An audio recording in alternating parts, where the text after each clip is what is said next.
Okay, this is Orlando Wilson. What I want to talk about in this video, quickly, as usual, is people in the close protection business that are using drugs.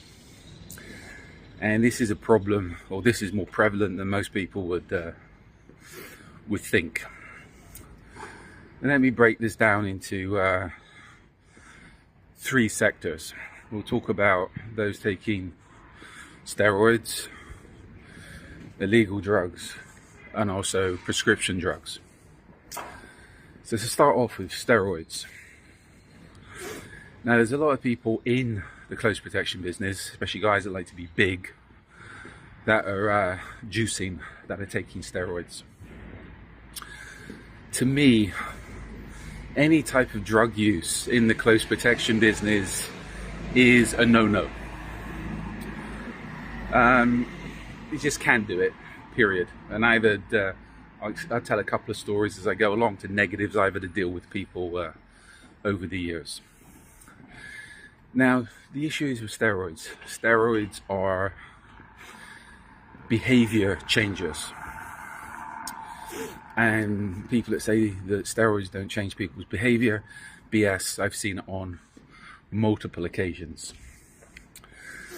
One example, I remember I was doing a course in South Florida and I had some guys turn up, big guys, and they were drinking so much water and they were all agitated throughout the course. And I didn't know what's up with them. I just thought it was weird. They turned up for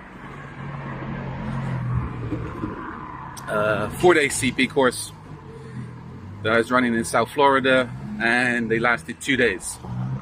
Why? I don't think they was getting enough water breaks, eating breaks, and all the rest of it. And one of them left a business card in the office. And I had somebody else turn up after that course. Now, yeah, this guy's selling testosterone, or some type of testosterone. And I explained to him how they was acting. He said, yeah, I was never, that world's a completely different world to my world. And the guy's explaining to me, yeah, they need to drink so much water because they're on the steroids, etc., and they're doing this and they're doing that. That's why they're acting weird. So again, you can't be acting weird and need to be drinking gallons of water if you're working with a client or even doing training courses. Another example, I know a guy in London years and years ago. It's a funny story. He's a good guy, but he had an issue. I done little bits of door work with him at one location in central London. Rough pub, very rough. And he had an issue. His life changed when one night he had to go in. I wasn't there that night. I heard this story from multiple people, and he told the story. He couldn't not tell the story. He went in to ask some girl to leave. Small girl, normal girl, whatever. This guy wasn't small. And she kneed him right in the balls. And she put him, from what I hear, and he said himself, he was on the floor, he was out. She kneed him that hard in the balls, he was finished. He was on the floor crying. That was a life-changing experience for him, because there's some big badass bouncer, and he had a little bit of an ego issue anyway, that's just been dropped by some little chick in front of the whole bar. After that, at one stage, he started to wear a cricket cup. You don't know what that, I'm sure people wear it for baseball. It's a little cup that goes over the balls, protective cup, so to stop the ball hitting them in the balls. He always used to wear that when he was working, and he started to put on weight. He started to put on muscle fast. He said he wasn't juicing, he wasn't doing steroids, he was doing fucking steroids. Anyway, the point of telling this story, him and another guy was working who people claimed was taking steroids. I never met the guy. And one night, everybody said these two guys should never work together, and some idiot put them together to work. They ended up throwing somebody out of this bar, and they had a push bar fire exit. They opened up the fire exit with the guy's head, which resulted in, they reckon, a 6-inch gash in his head. Dumped him down a flight of stairs onto the street. What the police picked up afterwards, when they come around and done the investigation, they pulled all the CCTV in the area around the bar, and they had these two guys kicking the shit out of the guy, stomping on him after they'd opened the door with his head and bounced him on the street. So that guy went from being a normal guy to being a fucking hand grenade due to steroids. He didn't go to jail, surprisingly. If I take it, mummy and daddy forked out the money for a good lawyer. This kid was a student doing door work to get his way through university. Good guy, but I take it mummy and daddy forked out the money for a good lawyer because he didn't go to jail. And the reason he didn't go to jail is he had to go through a load of programs because the lawyer highlighted the fact this guy was taking so many steroids, he didn't know what the fuck he was doing. Anyway, steroids are a personality changer. Illegal drugs, big no-no. I know a lot of guys in the club scene, it's expected to take, well, drugs is mainstream these days. I'm not into them, I don't touch them, but they're there. If you're in the club scene, if you're taking illegal drugs, if you're taking whatever these days, I say this to people. One, the drugs are illegal. If you're carrying a firearm, if you're caught with illegal drugs, you're going to have big, big problems. And then firearms if you're working in US. If you're working in most other countries where drugs are illegal and security is a licensed business, if you're arrested for being in possession of illegal substances, you're going to lose your licenses. Now I say to guys and girls, it's like, you think about it if you're taking illegal drugs, recreational drugs, if you're involved in an incident, if you're involved in a fight, if you're involved in a shooting, and your blood is taken, are those substances going to show up in your blood? Because again, if you're involved in a situation, if you're involved in an incident, and the cops pull your blood, and your blood test shows that you've got whatever type of substance in your blood, that can go against you big time. So think about that. If you're taking illegal substances, are they going to show up in your blood if you have a blood test? And in some places, if you're involved in a hostile incident, you're going to have to take a drug test, period.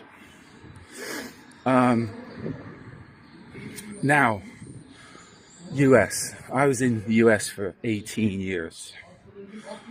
And one thing in the United States, well, I was in South Florida, which everybody tells me is a little bit different than mainstream United States.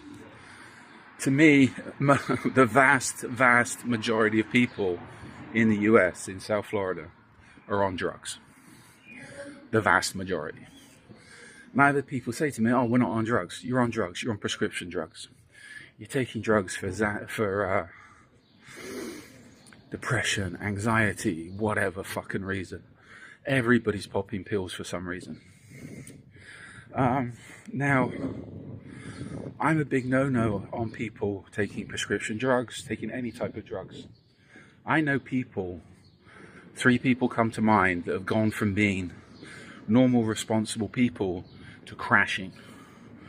One being homeless, the other one ending up in mental institutions, another one ending up in jail thinking he's Jesus Christ. Normal people that due to, I take it, the medications they've been given by doctors have ended up going fucking nuts, literally, off the cards. And it gets me, I said to how many people in US, it's like, you're taking drugs, you're on, but they're prescription drugs, all the fucking same. Be it Xanax, be it whatever, it's all the same. I had one guy working for me, good guy, but he started acting a little bit weird in US, and you know what, we went out for a couple of drinks, I had a conversation, turned out he was fucking popping oxycodone. And I said to him, his work for me dried up pretty quickly. Good guy, but, and it's back down to the same stage, he was working for me armed. It's like, okay, I don't want an issue where somebody's agitated because they're on drugs, etc. They get involved in a shooting, they get involved in an incident, and it turns out they pull their blood, cops pull their blood, whatever, he's on drugs, he's doing this, he's doing that, whatever. Why? Because in US it's a major lawsuit for me. And again, it's a reputational issue. It's a reputational issue because, okay, I'm employing junkies. And yes, if you're addicted to drugs, be it whatever type of drug, be it prescription, be it whatever, you're a fucking junkie. So this is where you have to be extremely careful from a management perspective.